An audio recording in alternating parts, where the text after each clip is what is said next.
আসসালামু আলাইকুম everyone, hope you all are doing well. আজকে ছিল আমার বার্থডে, সো আমরা চলে গিয়েছিলাম বেলি রোডের স্যাশিয়েতে। ওরা ফার্স্টেই একটা ওয়েলকাম ড্রিঙ্ক সার্ভ করেছিল, যেটা কিছুটা লেমন অ্যান্ড স্ট্রবেরি ফ্লেভারের কিছু একটা ছিল।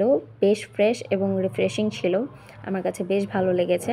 আর আমরা অর্ডার করেছিলাম হচ্ছে chicken nanban and chicken fried rice. Quantity wise it was very good. আমরা তিনজন মিলে শেয়ার করে খেতে পেরেছি, আর সাথে ছিল পেপসি অ্যান্ড 7 আপ। ফ্রাইড রাইসটা আমি বলবো চিকেনের পরিমাণ বেশ ভালো ছিল, ফ্লেভারফুল ছিল, সল্ট স্পাইস লেভেল একদম ব্যালেন্স ছিল। আমার কাছে বেশ ভালো লেগেছে। ফ্রাইড রাইসটা এমনি এমনি খেতেও বেশ মজা ছিল, কিন্তু চিকেন নানবানটা যেটা সেটা আমার কাছে একদমই জমে নেই। ভিতরের ক্রিস্পি চিকেনটা মজা হলেও উপরের যে নানবান সস এটা বেশ মিষ্টি ছিল, এটা বেশি একটা খাওয়া যাচ্ছিল না, মুখ মেরে আসছিল, সসটা সরিয়ে খেতে হচ্ছিলো। সো আমার কাছে এটা একটা এভারেজ ছিল, but overall it was good. And thanks for watching.